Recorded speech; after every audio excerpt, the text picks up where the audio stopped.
Kuna wakati katika maisha unafika mahali, unajiuliza maswali mengi kuliko majibu unayopata. Unaangalia juhudi zako, unaangalia maombi yako, unaangalia subira yako. Lakini bado mambo hayaendi kama unavyotarajia. Ndipo mawazo yanaanza kukushambulia. Je, Mungu amenisahau? Je, baraka zangu zimepotea? Lakini sikiliza kwa makini. Ukweli mmoja ambao wengi hawajui au wanaupoteza njiani ni huu.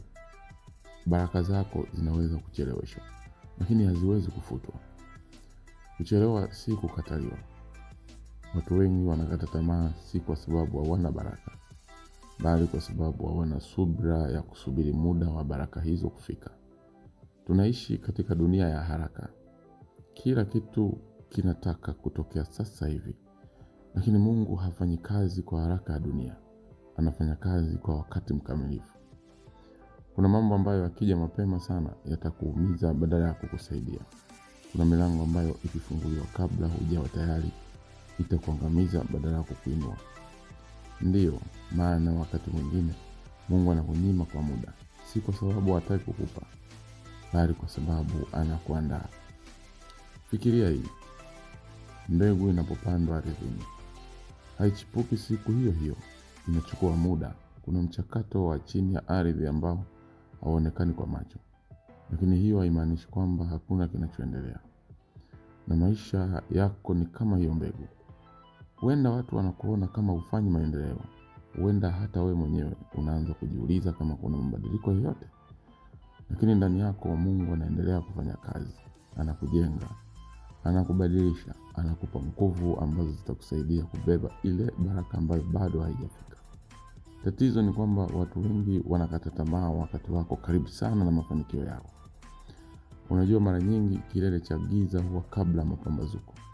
Ndio maana kuna watu walikuwa karibu sana na breakthrough yao, lakini wakaacha. Wakasema imekuwa muda mrefu sana. Wakasema labda hii sio yangu. Lakini ukweli ni huu, kuchelewa hakumaanishi umenyimwa. Kuna mtu anaweza kuanza maisha mapema kuliko wewe. Anaweza kupata kazi kabla yako. Anaweza kufanikiwa kabla yako. Anaweza kufikia ndoto zako kabla yako. Lakini hiyo haimaanishi safari yako imefutwa. Safari yako ina ratiba yake.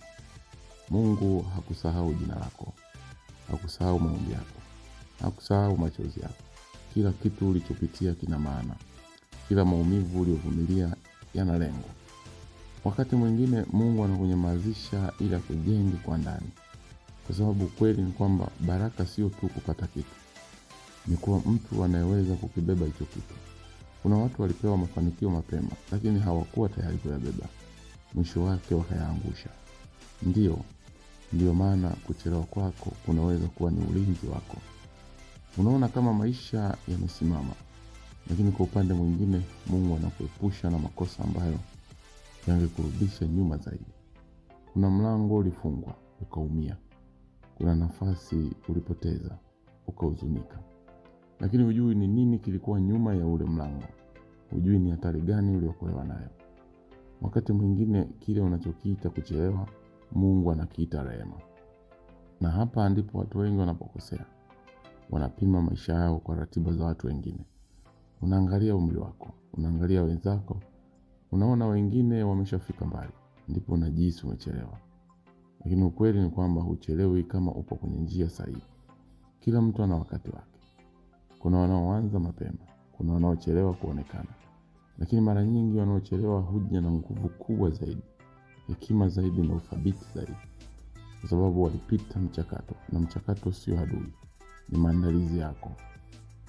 Unapopitia changamoto, unapopitia kusubiri, unapopitia kukataliwa, yote hayo yanakujenga.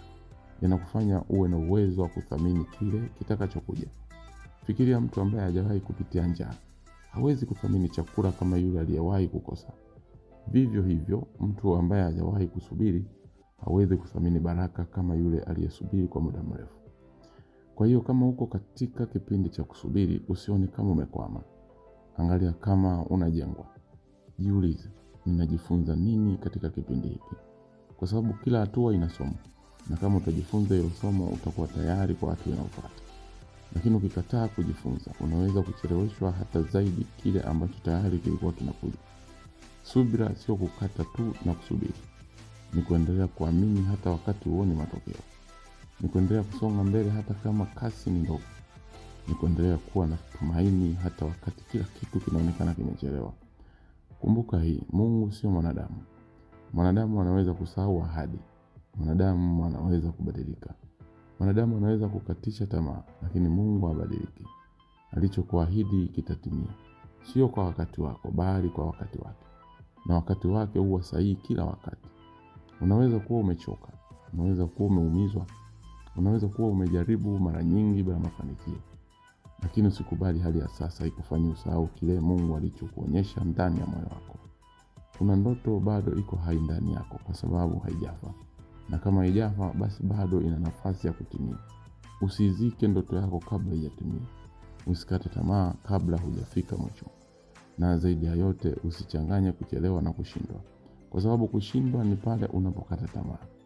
Lakini kuchelewa ni pale unapokuwa bado njiani. Na kama bado unapumua, bado una nafasi. Kuna watu wengi waliochelewa, lakini walipofika walifanya mambo makubwa kuliko waliowahi kuanza mapema. Kwa nini? Kwa sababu walikuwa tayari. Walikuwa wamejengwa na walikuwa wamepitia kila kitu kilichowafanya wawe imara. Na hiyo ndio hali yako pia. Baraka zako hazijafutwa, ziko njiani. Zinakuja kwa wakati sahihi. Lakini swali ni kwamba utakuwa tayari zitakapofika. Usitumie muda wako kulalamika, tumia muda wako kujiandaa. Usitumie nguvu zako kujilinganisha maisha yako na wengine. Tumia nguvu zako kujijenga. Kwa sababu siku baraka zako zitakapofika, hazitakuuliza ulikuwa na haraka kiasi gani. Zitakuuliza ulikuwa tayari kiasi gani. Na mwisho wa yote, kumbuka hili. Kuchelewa kwa Mungu sio kukosa kwa Mungu. Anajua unachohitaji. Anajua lini unakihitaji. Na anajua jinsi ya kukupa kwa njia ambayo haitakuumiza, bali itakuinua. Kwa hiyo endelea kuamini, endelea kusubiri, endelea kufanya juhudi. Kwa sababu baraka zako zinaweza kucheleweshwa, lakini hazitafutwa kamwe.